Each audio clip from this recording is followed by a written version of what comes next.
이 단원 좀 우리가 했었던 건 기억나시죠? 네. 한번 또 복습해야 될 것 했던 것도 조금 겹쳐도 괜찮죠. 네. 이거 빼는 건 너무 어려울 것 같아서 그냥 늙고 또 놓고 할게요. 알았어요.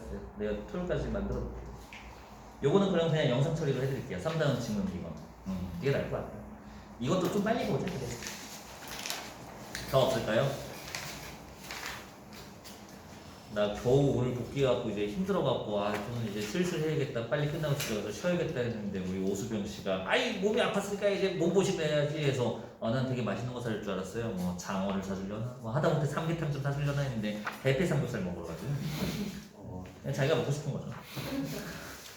냠냠냠. 비평하는 글 넘어갈게요. 98쪽입니다.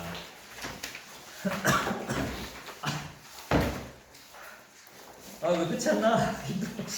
자, 108까지 10페이지밖에 없네요. 여기는 비평하는 글, 여기는 주장을 명료하게 방법 뭐 이런 것들 나와 있었습니다. 견해, 인용, 뒷받침, 신뢰성 확보 그런 내용들이 추가 있었죠.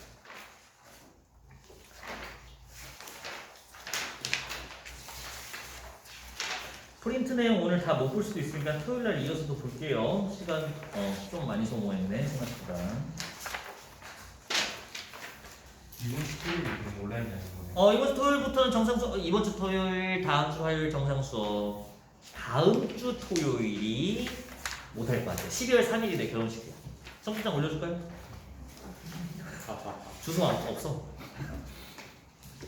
아니 친척들만 불러서 하기로 했단 말이야. 그래서 대충 세보니까 한 50명쯤 되더라고. 내 친척, 약간 내 외가 친척 13명, 내 친가 친척 14명, 27명. 걔도 한 30명쯤 된대요, 친척. 그래서 그렇게 해서 우리 쉬면서 하자 했는데 내 엄마가 오세영 씨가 좀 섭섭했나봐. 그래도 아들 결혼이고 조금 화려한 데서 하긴 하거든. 그래서 자랑하고 싶었나 봐. 그래서 아들 미안한데 엄마 친구는 좀 부르면 안 될까 이러는 거야. 그래서 몇 명 되는데 몇 명 안 돼. 엄마 친구 몇 명이나 되냐? 그래서 그래 그럼 불러서 같이 식사하시라고 그래. 그래? 그럴까? 예, 21명 오신대요. 20명이 아니게 됐어요. 이 아줌마 때문에. 동네 잔치가 돼버렸네. 내가 의도한 게 아닌데 따로 테이블 해줘서 아줌마들끼리 놀러가고. 비평하는 글 괜찮을까요? 없으면 건의하는 글로 넘어갈게. 113쪽이네요. 건의하는 글도 참 낼 거 많습니다. 교과 지문이 아니라 왜냐면 기출 지문이 되게 많고요. 건의하는 글은 거의 단글로 나와요. 이 모의고사 4번, 8번 문제 중에 거의 건의하는 게 오지게 많습니다. 아마 거기서 내실 것 같긴 한데 어찌됐든 여기서 질문 받을게요. 요게 마지막인 것 같다. 128까지. 10번. 몇 번? 10번 가봅시다. 110. 많은 생각을 가진 독자를 고려한 논거를 사용한 거 아닌가요? 그 교장 선생님을 고려해서 논거를 말하는 것 같은데. 교장 선생님이 다른 생각 가졌다는 근거가 있을까요? 학생을 위해 늘 애써주시는 교장 선생님이 이게 교장 선생에 대한 정보인 것 같은데. 그래서 이 미음을 맞는 선택을 하기 위해서는 독자가 교장 선생님인 건 명확하잖아요. 교장 선생님이 이 교복에 대해서 글쓴이와 다른 생각을 가지고 있다는 단서인 말이 있어야 되는데 아무리 봐도 교장 선생님 정보가 학생들을 위해 늘 애쓰시고 있는 그 정보밖에 없어요. 그래서 이렇게 판단이 좀 어렵습니다. 아니 생각이 다르니까 건의하는 글을 쓰는 거 아닌가요? 꼭 그렇지는 않습니다. 생각이 없어도 건의하는 글을 쓸 수 있어요. 아니, 생각이 없다가 그냥 교장 선생님 어떻게 생각이 없냐 그게 아니라 교복에 대한 이 안건에 대해서 딱히 의견이 표명되지 않는 상태여서 건의하는 글을 썼다고 하면 다르다고 할 이유는 없죠. 그래서 미음 판단하기엔 조금 어렵겠습니다. 그런 식으로 미음 X 쳐줄게요. 그럼 책임의식이요. 네. 이거를 윤리적 측면이라고 볼 수 없어요?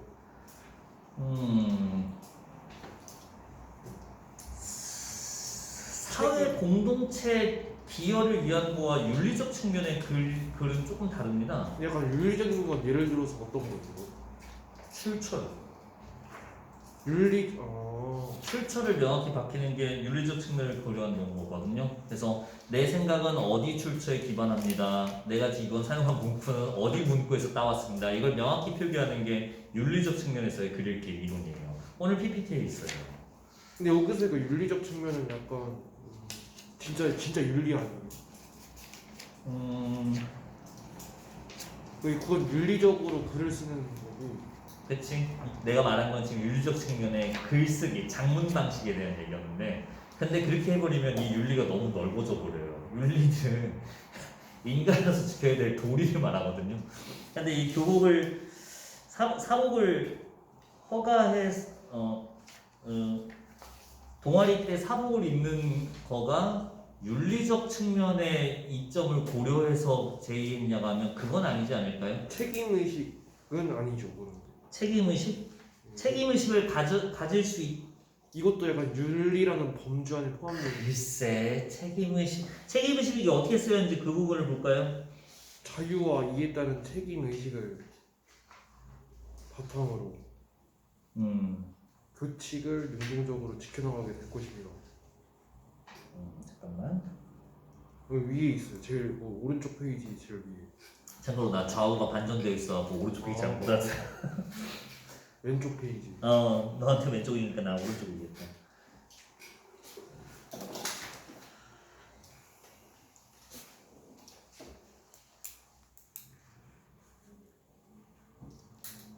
책인가? 잠깐만 왜 안 보이지? 다야? 마지문에서 바로 위에. 바로 위에. 바 시작하는 부분 바로 위에.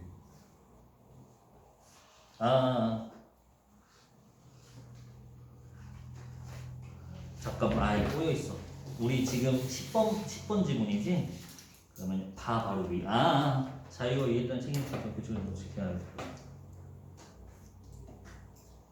이게 윤리적 측면을 고려하는 거. 그나마 윤리를 적으라면 여기 적었는데.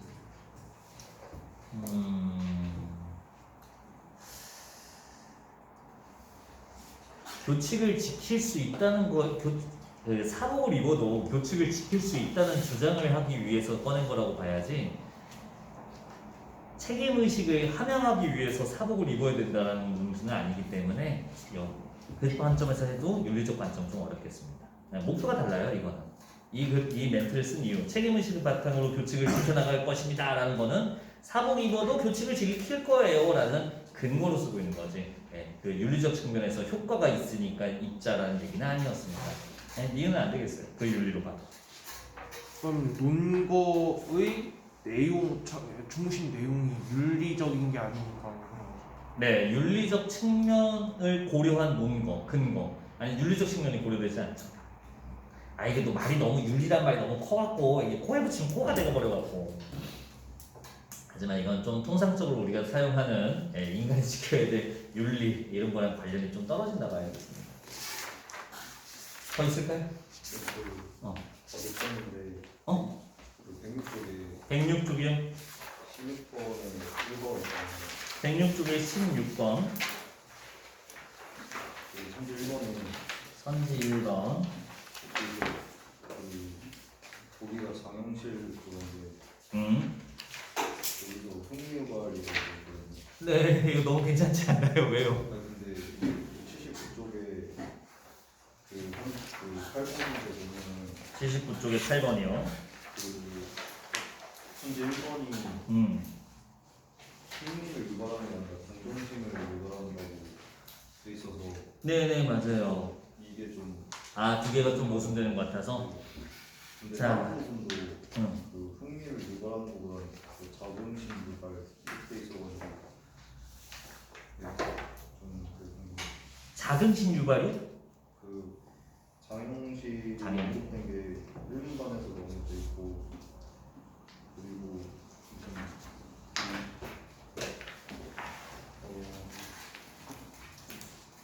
장영실 좀 뒷부분에 뭐 임진왜란의 고초가 없지는 않았을지 이런 부분이 있거든요.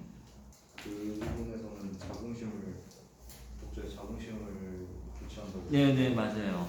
그래서 이 부분에서 좀 흥미를 유발하는 거는 그게 좀 안 맞다고 생각해요. 흥미 유발이 좀 안 맞는 것 같다. 근데 조금 내가 지금 들은 게 종합하자 내가 이해한 게 맞는지 한번 들어보시겠어요? 79쪽에 8번 문제 선질벌에 있는 흥미 유발 요 말이 좀 어색하다는 말씀이세요? 뭔가 이게 틀렸을 것 같아요. 답이 아니에요. 8번에. 저도 같은 생각인데 감성적 설득 전략 1문단에서 사용된 감성적 설득 전략을 뭘로 볼 것인가 하면 흥미 유발 아니 1문단에서 감성적 설득 전략은 아까 봤지만 곤장 80대를 그냥 감성적 설득 전략으로 설정을 해버렸거든요. 그러니까 이거는 흥미보다는 아까 말한 동정심으로 보는 게 맞다 이렇게 의도하고서 깔린 선지긴 해요. 근데 그러면 아까 봤던 16번의 선지 1번하고 조금 모순된다는 말씀이시죠. 근데 선지 1번은 역사 속 인물의 사례를 꺼냈다 이 부분을 보고 있대요. 그러니까 1문단을 설정하지 않고 장영실이라는 인물을 꺼낸 거는 흥미로 볼 수 있는가 하면 그거는 괜찮아요. 장영실 자체 실제 존재했던 인물을 꺼낸 거는 독자에게 흥미를 유발하는 요소로서 작동하고요. 1문단에 있었던 장영실이 곤장을 맞아서 파면된 사건은 인간에게 동정심을 유발하기 때문에 이거는 흥미보다는 근데 흥미 유발이 감정을 건드는 거 아니에요? 그렇긴 한데 흥미할 때 흥이야 흥 네. 둠칫둠칫이거든. 그러면 그 8번의 선지 1번 X인 이유를 이걸로 묶으면 어때요? 감성적 설득 전략이라는 말이 어색하기 때문에 흥미 유발하고요 감성적 설득 전략하고는 좀 다른 말이에요. 흥미 유발은 그 독자가 글을 읽을 만한 동기를 얻거나 재미를 느낀다. 글을 읽을 만한 관심을 표명하게 해준 관심을 이끌어낸다. 요 정도로 가야 되지. 마음을 뭐 감성 설정에서 말하는 글을 읽는 사람의 마음을 움직여서 자기의 논거 주장을 좀 더 명확히 하다라는 조금 결이 달라요. 그래서 흥미가 유발된다고 해서 감성적 설득 전략이 사용됐다라고 판정하는 거는 조금 거리가 차이가 있다. 그렇게 좀 봐줘야겠어요. 문제가 아무래도 여러 개 있다 보니까 이렇게 좀 충돌하는 게 있는데 이런 식으로 설명을 드려야 될 것 같아요. 8번에 1번에 X인 거는 일단 이렇게 해서 체크를 해봅시다. 오늘 PPT 볼 수 있을까요? 거의 다 끝난 거 아니에요? 자, 더 있을까요 혹시? 추가적인 질문 있으면 특히 안 풀어오시거나 오늘 안 갖고 와서 질문 안 하신 분은 개톡으로 질문해 주시고요. 이거 다 받았죠? 요거 보도록 합시다. 저번에 드린 거랑 섞이면 헷갈릴까봐 이렇게 써놨어요. 5차, 7차, 11월 22일 기준에 써놨으니까 옛날에 들었던 9월 20 며칠 기준인 거랑 좀 달라요. 이거는 이번에 주신 거예요. 3-2, 3-3, 그리고 1-2로 구성되어 있더라고요. 순서는 그냥 5, 6, 7 순서대로 넣어놨어요. 교과 1, 2, 3단은 안 맞추고. 할 거 많더라고 보니까. 그래서 이거 우리 차근차근 볼 건데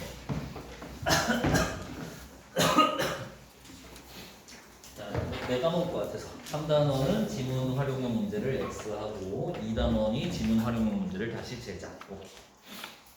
시간 좀 걸리겠는데 다시 하려면 빨리 좀 알려주시지. 저번 주 시간 많을 때 부탁할 이게 해놓은 건데 3쪽 바로 볼까요? 장문 원리 중에 3- 설득형 장문인데 자 3단원은 교과 지문이 활용이 거의 안 된다고 하니까 그러면 이게 무진장 중요해져요.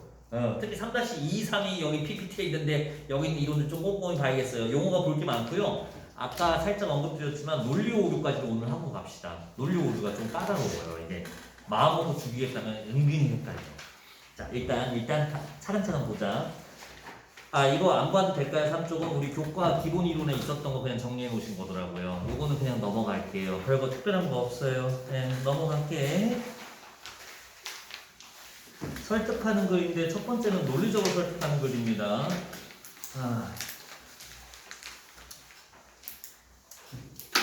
4쪽에서 봐야 될 거는 요거 아닙니까? 마지막 3개, 다이아몬드 마지막 3개, 타당성, 신뢰성, 공정성에 대한 개념 한번 봐주시면 되겠어요. 한번 보자고 주목할 만한 단어가 있나? 타당성부터 볼게. 주장이나 의견, 근거 등이 여기다 한번 밑줄 쳐봐요. 논리적인 입증 절차. 입증 절차? 입증? 네, 약간 주장을 이 사람이 설득할 때 말한 논, 즉 주장을 입증, 증명했는지 그 절차를 따랐는지 그 얘기가 있고요.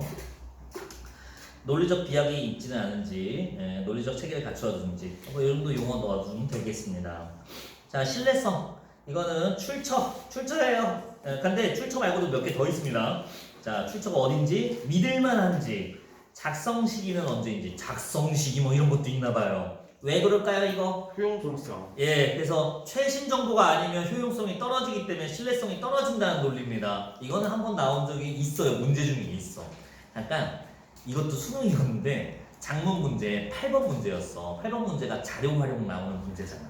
모의고사 파서 기억나세요? 근데 그래프를 2개 줘놓고요. 표 2개 줘놓고 다음 중 자료 활용으로 적절하지 않은 거였는데 적절하지 않은 거 답이 뭐였냐면 그 기록된 연도가 지금 현재에 비해서 되게 옛날에 2000년대 초반 자료 그런 거였어요. 약간 자료의 최신성이 떨어지기 때문에 신뢰성이 떨어져 자료를 활용하기 적절하지 않다. 이게 맞는 선지가 됐었거든요. 자, 이 작성 시기 언제인지 최신 자료일수록 신뢰성이 높아진다. 그 얘기입니다. 당연히 최신 자료를 좋다는 걸 여러분들 누가 몰라. 근데 어디다 배정하라고? 신뢰성에다 배정하라고. 타당성에 넣지 말고 공정성에 넣지 말고 신뢰성에다 배정해 주세요. 그 다음에 인용의 방법은 적절한지 봐주시면 되겠습니다. 그 다음 공정성은 치우치지 않았는지 그겁니다. 골고루 다루고 있는지. 그리고 하나 더 있네요. 공동체적 보편적 가치. 보편적 가치라는 말 한번 눈에 익혀둡시다. 보편적 가치, 누구나 인간이라면 납득할 만한 가치가 보편적 가치라 보면 되겠어요. 공동체적 보편적 가치. 거기에 부합하는지. 그렇죠. 살짝 헷갈리는 게 있는데 논리적으로 설득한 그림이면요 어느 한쪽 입장에 있는 상태잖아요. 그래도 상대의 입장을 좀 고려해줘야 돼요. 약간 내가 말하고 싶은 입장이 있을 거잖아. 예를 들어서 어떤 문제에 대하여 내가 찬성인 입장이야. 근데 찬성의 좋은 점만 줄줄줄 말하는 거는 공정성이 어긋나는 거야. 그리고 공정성이 나오려면 자신의 입장에서 문제점을 제시하던가 아니면 다른 입장을 좀 받아. 예상반론이라 쓰면 편해요. 공정성 안에다가 예상반론을 쓰는 거 공정성 확보 방법 중에 하나예요. 무슨 말이냐? 나의 주장에 예상되는 부작용을 미리 오픈해버린 거야. 물론 내 주장대로 한다면 무슨 부작용 혹은 무슨 부작위적 상태가 나타날 수도 있다. 이런 언급 자체가 사실 공정성에 대한 얘기고요. 그러면 그 다음에 어떻게 해야 돼? 내가 예상되는 부작용에 대해서 대처할 수 있는 다른 방안을 추가적으로 해서 논거를 마저 확립하거나 혹은 나랑 다른 의견, 나의 주장과 나의 설득하려고 하는 의견과 다른 논을 소개해서 그거에 대한 장점도 소개하는 것도 역시 공정성 확보예요. 물론 그렇게 마무리하면 좋은 글은 아니고요. 상대가 상대 측에서 좋은 점이 있긴 하지만 그거는 어떤 점에서 다소 우려되는 점이 있다까지 써서 주장에 대한 완결성까지 하는 거죠. 자, 너무 어렵게 생각하지 마세요. 상대의 의견을 언급만 해줘도 공정성 확보돼요. 그게 아예 없으면 이제 일방적인 주장이기 때문에 공정성이 떨어진다는 거죠. 그래서 예상반론이라고 쓰면 편해요. 오른쪽에 또 타당 신뢰 공정 또 나오네요.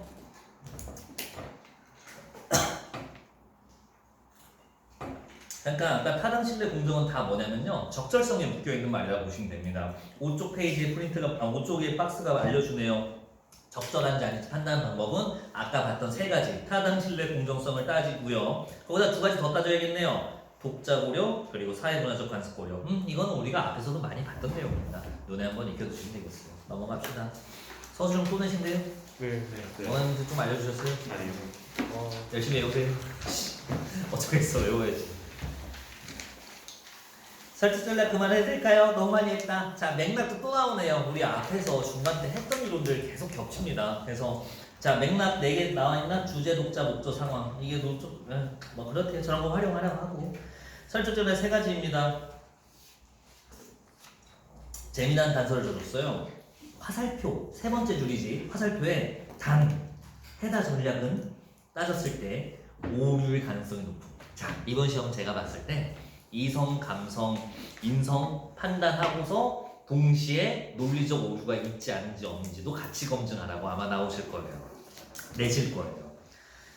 이성은 타당한 근거, 감성은 감정, 상황, 인성은 사람의 됨됨이로 신뢰성 확보. 우리가 마틴 루터킹에서 지겹게 봤었고요. 자, 이제 오늘의 목표 논리 오류 좀 보고 갑시다. 오른쪽에 다양한 논리 오류가 있어요. 위에 다이아몬드 님들이 읽으시고요. 자, 5번째 다이아몬드 다양한 오류의 예시입니다. 뭐 8개라고 있나요? 8개까지는 아니었던 9개예요. 9개. 그래서 총 9개 논리 오류 있는데 아마 이걸 여러분들한테 뭐 이건 무슨 오류고 무슨 오류고 구분하는 거 아무래도 좀 공부를 하긴 해야 될 것 같아요. 자, 인신공격 오류부터 봅시다. 첫 번째 거네요. 잘 봐봐. 구분하면 돼. 차이점을 내가 몇 가지 문제 갖다 줄게. 이거 공부 문제 수두룩해. 자, 인신공격 오류 가볼게. 상대방의 비판이나 논증을 여기 동그라미 치세요. 무시 나오면 이거예요. 제일 쉽게 나오면 먼저 아세요? 야, 그게 말이 되냐? 예, 이거예요. 이게 인신공격 오류예요. 자, 평가절하도 체크할까요? 평가절하? 그게 무슨 덜 떨어진 소리야? 예, 이게 평가절하예요. 하기 위해서 상대방을 갖고 있다는 추정되는, 자, 여기 인격 공격. 신뢰성 약간 당연합니다. 이 공격은 모두 다 상대의 신뢰성을 떨어뜨리기 위한 거예요. 모두 다. 그러니까 이 신뢰성 뭐 떨어뜨리려고 한다, 이건 너무 조급할 필요 없고요. 어떤 방식의 공격인지만 보면 됩니다. 우리는 판정하면 되거든요. 자, 인격을 공격한다. 예시 한번 보도록 할게요. 자, 계속 읽어볼게. 화살표. 상대방이 지닌 성격, 인격은 논중의 심의성과 전혀 무관. 네, 상관이 없기 때문에 괜한 걸 공격하는 건데. 자, 예시 봐봐요. 이걸 이렇게 쓰셨나?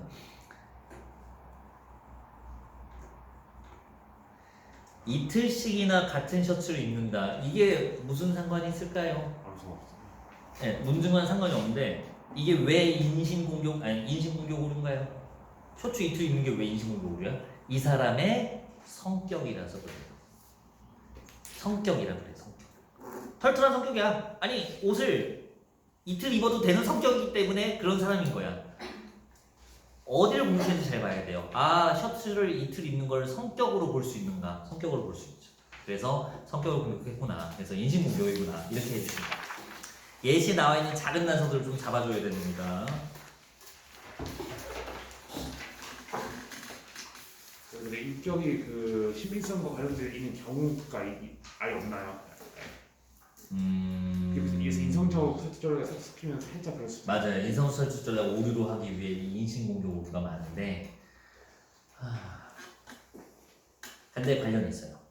아, 잠깐 그 인격을 통해서 성격이나 인격을 통해서 신뢰성을 확보하는 예시도 충분히 존재해요. 예를 들어서 뭐 마더 테레사를 꺼내볼까요? 마더 테레사는 평소에 이제 아프리카 난민을 위해서 선행을 많이 베풀었던 사람이고 평소에 그 성격이나 공격이 아니라 성격이나 인격을 볼 수가 있어요. 그래서 그 사람이 누군가를 도와주는 건 굉장히 필요한 일입니다라고 하면 그 사람에 대한 맞아, 저 사람은 정말로 이런 어려운 사람들 위해 헌신한 사람이구나, 저 말이 충분히 신뢰성 있게 느껴져라고 하는 인성적 설득 전략을 성립하게 돼요. 그때는 괜찮아요. 관련 있는 거기 때문에. 관련 없는 인격을 공격하면 문제라는 거죠. 성격 셔츠를 이틀 입은 털털함은 이 사람이 성격에 대한 논리와 상관이 없습니다. 환경 문제와 관련이 없어요. 8쪽 볼게요. 힘의 호소입니다. 위협이에요. 협박이에요, 협박. 자, 힘의 호소하기 읽어볼게. 자신의 주장이나 입장에 대한 이유나 증거를 제시하는 대신 어떤 힘으로 여기 위협 있으면 이겁니다. 이 예시 조금 좀 까다로운 예시를 주셨는데요. 야, 내가 이럴 거면 회사 적으면 될 거 아니야? 라고 되어 있는데 회사를 접는다는 표현은 누가 할 수 있나요? 사장이 할 수 있는 얘기죠. 약간 힘을 가진 사람이 맞습니다. 힘에 의한 위협이 맞기 때문에 힘의 호소하기 나와 있고요. 자, 3번에 두 개가 같이 들어있어요. 이거 보니까 한번 잘 봐봐. 대중호소 오류하고요, 동정심 호소 오류 두 개가 같이 있거든요. 근데 이 두 개 좀 다른 거다잉. 대중호소는 자, 읽어봐봐. 다수의 사람들, 이게 핵심이에요. 많은 사람들이 그러고 있으니 내 말이 맞는 거야. 이게 다수의 대중의 호소 오류고요. 그 다음 동정호소는요, 쉬워요. 동정영민의 호소, 거기 체크하시면 돼요.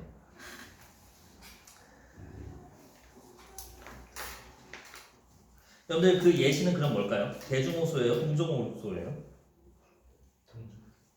동정의 호소예요. 아, 잠깐만. 모두가 힘든 시기에 이거요. 이게 바로 동정과 영민을 유발하는 멘트예요. 그래서 이거 동정의 호소입니다. 대중호소 오류는 뭔가요? 하면 이거예요. 아까도 말했지만 이 영화 재밌대. 재밌어. 왜? 봤어? 아니 안 봤어. 근데 왜? 많은 사람들이 다 재밌대. 이게 대중의 호소고리예요. 그래서 많은 사람들이 생각한다고 그게 맞다고 생각하는 거. 이거 오류예요. 더 좋은 예가 있었는데. 동정하고 연민이 호소하는 게 음. 감성적 설득 전략이 될 수 있는 거 아니에요? 감성도 설득 전략에서 잡을 수 있는 오류 중에 하나죠. 그럼 아니. 감성적 설득 전략하고 이거하고 뭔 차이? 관련 없는 동정 연민. 관련 없는. 이 예시를 보면요, 이 애국 우리 대한 국산품을 씁시다라고 하는 건데 국산품을 쓰는 거와 이 사람이 목표로 하는 자기 물건을 자기가 생산한 물건을 팔려는 목적과는 관련이 없어요.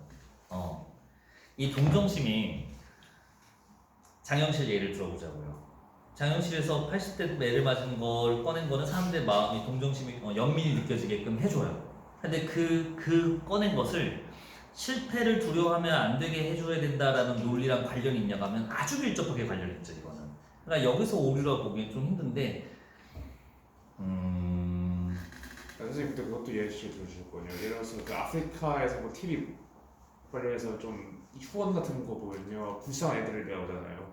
그 상당수가 이게 진짜 연기인지 아닌지도 연기일 수도 있는 경우도 있거든요. 이게. 그리고 그거 확인도 안 하고 우리 동성심에 불발해서 후원금 얻으려고 하는 그것도 이거 오류라고 다 봐도 될 것 같아요, 여러분들. 감성적 그 설득 전략을 사용해서 사람들의 동정심 연민을 유발하면 일단 다 이 동정의 호소 오류라고 그냥 처리하도 무방합니다. 사실 이게 애매한데. 질문을 해볼게요. 뭐 질문까지 할 건 조금인 것 같은데.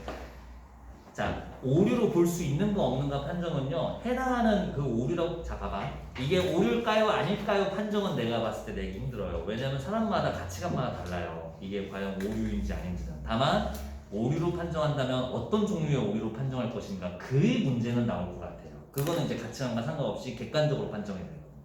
그래서 제가 아까 처음 말씀드렸다시피 오류의 종류를 구분하는 거에다 좀 힘을 써서 우리가 좀 보도록 합시다. 오류인지 아닌지 여부는 조금 다음에 생각해도 괜찮아요. 자, 그쪽으로 오시면 성급한 일반화 있습니다. 이거 너무 유명하죠? 일반화, 잠깐 하나인데, 자 읽어볼게. 불충분하고 부적절한 한두 가지 증거. 구체인 사실이 여러 개가 모여 있어야 일반 추상으로 만들 수 있는 건데, 구체가 아직 꽉 차지 않고 한두 개밖에 없을 때 일반으로 추상으로 만들어 버리면 성급한 일반화라고 합니다. 이거는 워낙 유명해서 그냥 읽어보시면 알 거예요. 자, 허수아비 오류네요. 허수아비 오류는요, 여기 설명이 조금 납득되기 어렵게 써 있어서 그냥 편하게 말씀드리면요, 말 그대로 허수아비, 이게 정확한 이름 뭐냐면 허수아비 오류가 아니에요. 허수아비 공격의 오류예요. 정확한 이 네이밍이. 그러니까 엉뚱한 거를 공격하는 거예요. 허수아비 공격 오류. 그러니까 존재하지 않거나 상대가 주장하지 않은 말에 대해서 반박하거나 설득하려고 하면 허수아비 공격 오류예요. 이겁니다. 지구는 둥굽니다. 근데 모든 사람이 다 둥글다고 생각하고 있어요. 근데 거기다 두고 지구는 네모나지 않아요 라고 하면 이게 허수아비 공격 오류예요. 아무도 네모나다고 생각한 적이 없는데 이렇게 되는 거거든. 자, 어떻게 설명되는지 한번 보도록 합시다. 조금만 빨리 해볼게. 자, 상대방의 입장 논증을 허약하게 만든 다음 여기요, 왜곡된 주장을 공격. 한 적이 없어 이런 말을. 이런 주장을 한 적이 없는데 그걸 공격하는 거야. 허수아비를 공격하고 있는 거야. 존재하지 않는 것을 공격한다. 왜곡된 주장, 없는 주장이요. 자, 근데 이 왜곡을 어떻게 했는지 좀 더 상세 설명해 주셨어요. 상대방의 주장을 요약 압축해요. 상대의 주장을 온전히 살리지 않고 왜곡시키는데 보통 요약 압축시켜서 짤막하게 해서 뭔가 허접하게 만든 다음에 그거를 비판해서 상대를 반박하는 게 허수아비 공격으로 돼요. 자, 여러분들 토요일날 좀 이어서 해야 될 것 같거든요. 자, 잠깐만 정리해보자. 나도 영상 보고서 같이 만들어야 되니까. 봉수야, 너는 뭐 하냐면 일단 저거 3단원 오늘 나간 그 학교 다른 학교 기출 문제지? 그거 해설 영상 찍어서 올려라. 겨울룩이 나발이고 이것부터 빨리 하시고요. 자, 여러분들은 지금 토요일까지 뭐 해오셔야 되냐면요, 2개예요. 교재에 있는 거와 아이고야 요거 여기 뒤에 3-3과 3-4가 지금 안 나왔거든요. 좀 편하게 풀어보세요. 너무 부담 갖지 마시고 교과 내용이 많이 안 나온다 하니까 가볍게만 그냥 푸시고 가볍게만 시험 받을게요. 요것만 해오시고요. 이거는 제가 풀고서 답을 올리고 영상 올리면 그때 푸셔도 무방할 것 같습니다. 만약에 내가 필요 없는 문제 같은 건 내가 또 풀면서 제거해 드릴게요. 자, 토요일까지 저거 3단원 잘 해오시고요. 오실 때 까먹지 마시고 요거 잘 가져와 주세요. 요거 잘 가져와 주시고 토요일날 뭐 나갈 거냐면 2단원 교과 내용으로 구성된 기출모음집이 나가도록 하겠습니다. 자, 공수야 잘 만들어라 토요일까지. 저는 여기까지 할게요. 이거 잘 한 번 더 들고 와. 아마 토요일날 이거 계속 봐야 될 것 같아.